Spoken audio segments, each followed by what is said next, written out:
अच्छा, अब हम नेक्स्ट चलते हैं, वो है हमारे पास एक्यूट एज़मा एग्ज़र्सिपेशन, मतलब एज़मा हमने पढ़ लिया, एज़मा तो वही है, उससे तो नहीं आगे मतलब होना।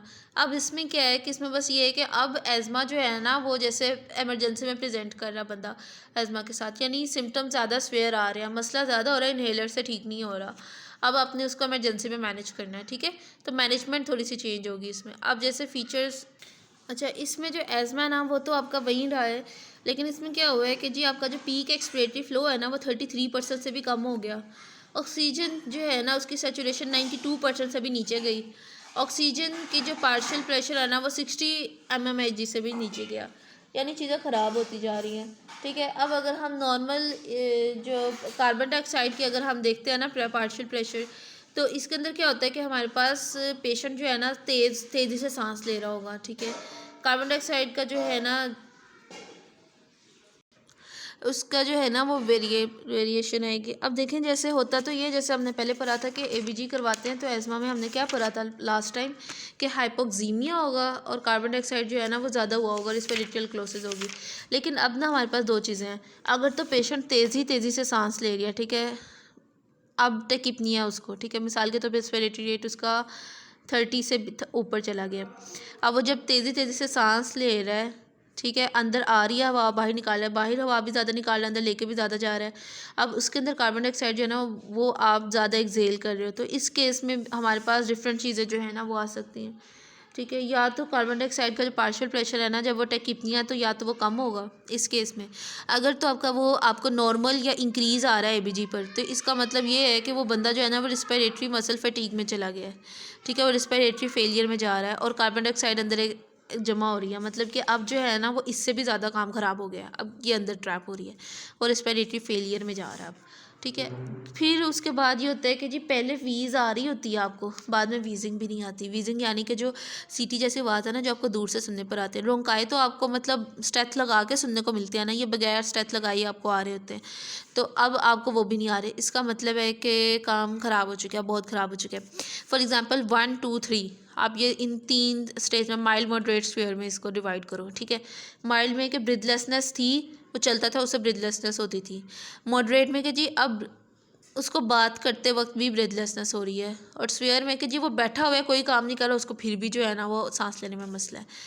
टॉकिंग जो है ना वो माइल्ड वाला जो है वो कुछ जुमले बोल लेता था, मॉडरेट वाला जुमला पूरा नहीं बोलता, वो कुछ मतलब फ्रेज बोलता है, और जो स्वेयर है ना उसमें कुछ लफ्ज़ बोल सकेगा। मेंटल स्टेटस अगर देखा जाए ना तो तीनों का ही ख़राब होता है, दायरा है कि जी वो सांस लेने में मसला है तो एगिटेटेड तो वो होंगे ही। रिस्पिरेटरी रेट इंक्रीज़ तो होता ही है, लेकिन स्वेयर जो है उसमें 30 से भी ऊपर चला जाता है। हार्ट रेट जो है वो हमारे पास माइल्ड के अंदर इतना नहीं होता, मतलब कि 100 से कम ही है, ठीक है, लेकिन 100 से कम ही है, मतलब 70 से 100 के दरमियान है। मॉडरेट में 100 से 120, स्वेयर के अंदर 120 से भी ऊपर चला गया। असेसरी मसल जो है ना माइल्ड के अंदर तो वो यूज़ नहीं करता, ज़रूरत नहीं पड़ती। मॉडरेट में वो यूज़ कर रहा होता है और स्वेयर में तो बहुत ही यूज़ कर रहा होता है। वीजिंग देखो ना, अगर वीज़ का क्या मतलब था कि जो सीटी जैसी आवाज़ आती है माइल्ड के अंदर आ रही होगी, ठीक है, और फिर इनके अंदर जो है वो ज़्यादा लाउड होगी। पल्सस पैराडॉक्सिकस, कि जो हमारे पास इंस्पिरेशन के साथ होना ही चाहिए ना कि विनस रिटर्न ज़्यादा हो, लेकिन इसमें ऑपोजिट हो रहा होता है कि कम हो रहा होता है और इंस्पिरेशन में ज़्यादा हो रहा होता है। तो अब वो देखें, अगर तुम्हारे पास जो है वो माइल्ड में नॉर्मल भी मिल सकती है हमें, मॉडरेट में 10 to 25 तक होगी, और स्वेयर जो है ना उसमें 25% से भी ज़्यादा। और एक्सपिरेटरी फ़्लो अगर हम देखें माइल्ड के अंदर 80% से ज़्यादा, यानी अच्छा है, अच्छा फ़्लो जा रहा है। मॉडरेट में कम हो रहा है फ़्लो, स्वेयर में उससे कम हो रहा है। ऑक्सीजन की सैचुरेशन 95% से ज़्यादा माइल्ड में, मॉडरेट में कम, स्वेयर में उससे कम। ऑक्सीजन का पार्शियल प्रेशर माइल्ड में तो नॉर्मल है, मॉडरेट में 60 से ज़्यादा ही होता है और स्वेयर में उससे कम होता है। कार्बन डाइऑक्साइड का जो प्रेशर है वो आप देखेंगे 45% से ज़्यादा है, यानी माइल्ड में तकरीबन नॉर्मल के करीब है, ठीक है। मॉडरेट में भी इतना फ़र्क नहीं पड़ रहा, स्वेयर में जो है ना वो ज़्यादा हो जाता है, 45% से ऊपर है, और ये मैंने आपको बताया थोड़ा वेरी करता है कि उसकी पेशेंट की कंडीशन कैसी है। इन्वेस्टिगेशन पे आप वही वाले पिछले वाले टेस्ट को वाले पीक एक्सपिरेटरी फ़्लो, अच्छा वो नहीं होता कि ना सांस जो है वो हम देखते हैं कि वो फ़्लो कर रहा है और आगे जो है ना वो जिसमें फ़्लो करता है ना उसके अंदर वो आ जाता है कि कितने लीटर इसने जो है ना वो एयर निकाली है। तो हम ना हर 15 से 30 मिनट के बाद ना ये करते हैं टेस्ट, और कम से कम जो है ना मतलब कि 4 से 6 घंटे तक ना हमें ये करना है। जब बंदा ऐसे इमरजेंसी में प्रेजेंट करे तो हमने देखना मतलब चीज़ों का ना कंट्रोल रखना होता है बेसिकली आपने कि कितनी आ रही है और किस तरह से ऑक्सीजन सेचुरेशन कितनी जा रही है, चेंज तो नहीं हो रही। साथ में मैनेज कर रहे होते हैं पेशेंट को, आपने ऑक्सीजन लगाई हुई होती है, ठीक है, और वो आपने ऑक्सीजन जो है ना वो 92% से ज़्यादा रखनी है। ब्रोंकोडायलेटर आप दे रहे हो उसको, साबा दे रहे हो, ठीक है, short acting beta agonist meter dose inhaler के तौर पर। फिर नेबुलाइजर आपने उसे लगाया हुआ है। सिस्टेमिक स्टेरॉइड्स जो है वो भी इसके अंदर जा रहे हैं।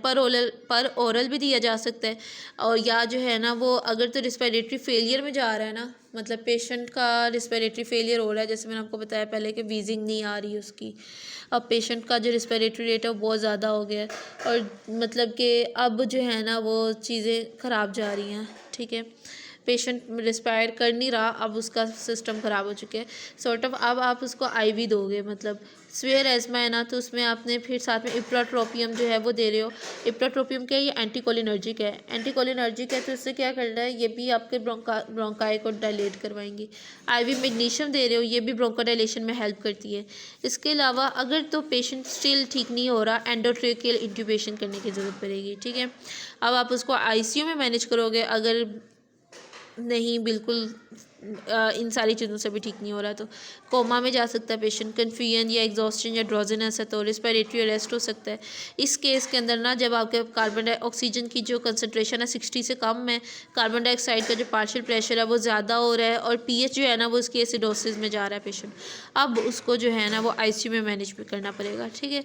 ये है इमरजेंसी मैनेजमेंट। और बाकी जो मैनेजमेंट थी ना वो इसकी थी नॉर्मल बंदा, मतलब नॉर्मल तरीके से नॉर्मल हालात में उसको ऐसे मैनेज करना, और इमरजेंसी में है तो आपको उसको इमरजेंसी वाले प्रोटोकॉल से करना पड़ेगा।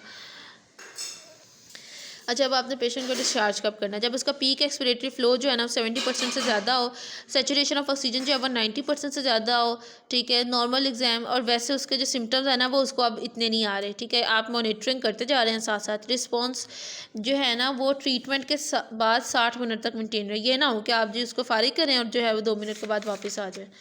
फिर उसके बाद जो है वो इनकम्प्लीट, ये अच्छा रिस्पॉन्स है, उसको डिस्चार्ज कर सकते हैं। इनकम्प्लीट रिस्पॉन्स ये है कि जी पीक एक्सपिरेटरी फ्लो जो है 40 से 69% के दरमियान है, साइन एंड सिम्टम हैं लेकिन माइल्ड टू मॉडरेट है, स्वेयर नहीं आ रहे, ठीक है। अब इसको ना अपना वार्ड में एडमिट करना है, इसको अपने पास रखें, इसको बेहतर करें। इसकी कंडीशन जब ये वाली होगी ना कि 70% से ज़्यादा पीक एक्सपिरेटरी फ्लो हो, तब आपने इसको घर भेजना, भी नहीं भेजना।